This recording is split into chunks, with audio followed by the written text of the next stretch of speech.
Rəhman və Rəhim olan Allahın adıyla. Hidayətə tabi olanlara Allahın salamı, sülhü, rəhmət və xeyir bərəkət olsun.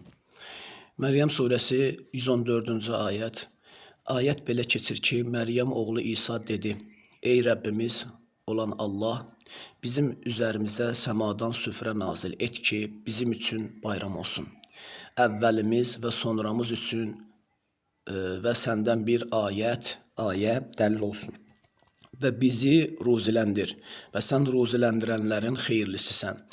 Bu ayət gördüyünüz kimi nəyi göstərir, nəyi ortaya qoyur?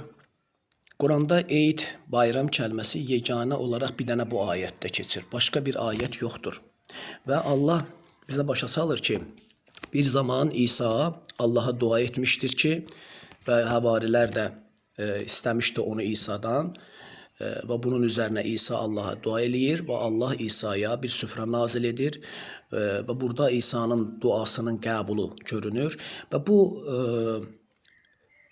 məsələnin özünü Allah bayram adlandırır və bu məsələnin bir ayət olduğunu, bir dəlil olduğunu ortaya qoyur. İsa deyir ki, səndən bir ayət olsun və ayətən minkə, səndən bir ayət olsun, sənin tərəfindən bir dəlil olsun ki, insanlara necə ki, bizim istədiyimiz şeyi bizə nəsib elədin, bizim arzuladığımız şeyi bizə əta elədin və biz də bunu özümüzün əvvəlincimiz və sonuncumuz üçün bayram gördük. Bax, bunu kim belə görsə, qoy o da bunu dəlil olaraq, mənim bu haqq duamı, buradakı bu ayəti dəlil götürərək, onlara da sən bir xeyir əta edəndə, bir gözəllik nəsib edəndə, bir xeyir verdikdə, onlar da bayram keçirsin. İndi deyək ki, məsələn, Azərbaycan Qarabağ müharibəsində qalib gəldi, zəfər qazandı və bütün toplum olaraq bir ölkə sevindi buna.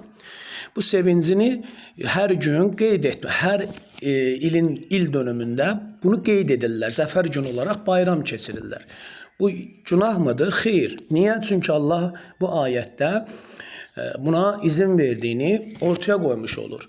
Bundan sonraki ayətdə də baxırıq ki, 15-də Allah deyir ki, Allah dedi, şübhəsiz ki, mən onu sizə nazil edəcəyəm. Belə, yəni nazil edəcək deməli, duası qəbuldur ki, nazil edir. Beləcə sizdən kim sonra kafirlik edərsə, aləmlərdən heç kəsi əzablandırmadığım bir əzabla onu əzablandıracağam. Aləm sözünü də burada məcburam ki, cəmaat səhv anlayır çox insanlar aləm sözünü. Elm ilə tərbiyə olunma qabiliyyəti olanlara aləm deyilir. Onu göstərmişəm. Nəysə. Bunu bəzi insanlar, bəzi qardaşlar sual verdi xüsusən də ki, qardaş, Quranda nə Qurban bayramı var, nə Ramazan bayramı var, nə Novruz bayramı var, nə bilim ondan sonra digər xalqların keçirdiyi heç bir bayram yoxdur. Zaten bu Quran hansısa bir toplumun xüsusi bir bayramlarını qeyd etmək üçün göndərilən bir kitab deyil. Bu bütün dünya xalqlarının ortaq bir kitabıdır və ona görə də hər toplumun özünə xas bayram günləri ola bilər.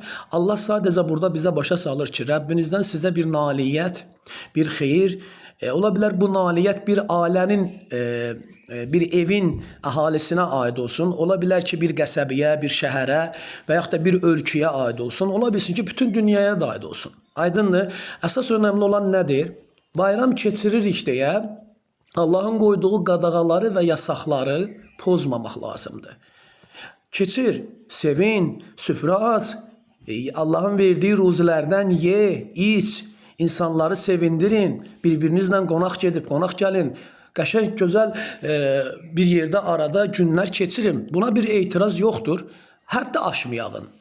Allahın yasaqlarını pozmayağın yetərlidir. İndi bəzən toplumlarda bu Yahudinin bayramıdır, bu Xristiyanın bayramıdır, bu Müsəlmanın bayramıdır. Belə bir iddialar irəli sürürlər. Quran-ı Kərimdə hansısa bayramın Yahudiyə, hansısa bayramın Xristiyanlığa, hansısa bayramın Müsəlmana aid olduğu bildirilmir. Məsələn, bir ay bir insan oruç tutur, orucunu tamamlayır, bir toplum olaraq sevinir, həmən günü süfrə açır, araya gəlirlər, qəşəngdir, heç bir etirazımız yoxdur. Və yaxud da ki, hansısa bir toplum ilin hansısa bir günündə heyvanlar kəsir, fəqir füqaraya ət paylayırlar və onun adını Qurban Bayramı qoyublar. Bunun heç biri, amma məsələni dinə bağlamayın. Bu sizin özünüzün etdiyiniz şeydir. Əgər bunu edəndə siz bunu dinə bağladığınız zaman burada firqəçilik yaratmış olursunuz ki, bu doğru şey deyil. Yəni nə Qurban Bayramı dini bayramdır, nə Ramazan bayramı dini bayramdır, nə xristianlarda keçirilən bayramların heç biri dinlə əlaqəsi yoxdur, nə də yahudilikdə keçirilənlər. Bunlar hamısı toplumların özlərinin hansısa günləri bayram keçirmək qəsdi ilə firqəçilik yaratmaq üçün ortaya atdıqları iddiadır. Biz bu ümumi olaraq hər bir toplumun sevinc olaraq keçirdiyi günlərə hörmət və sayğı göstəririk.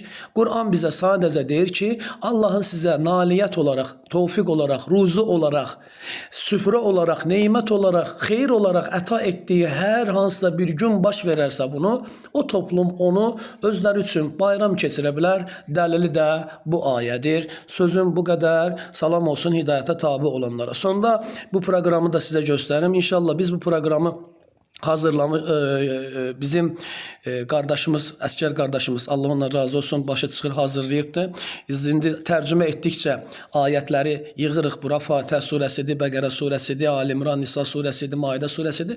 Bunları zaman-zaman tərcümə etdikcə toplayırıq, yığırıq. Proqram hazır olandan sonra Play Marketə də yüklənəcəkdir. İstəyənlər istifadə edə bilər. İnşallah tərcüməmiz hazır olsun. Baskısı da qardaşlar var, söz veribdir. Tamamlansın inşallah. İstifadə eləmək üçün yararlı bir iş görməyə çalışırıq. Dualarınıza ehtiyacımız var. Allahın əmanında qalasınız.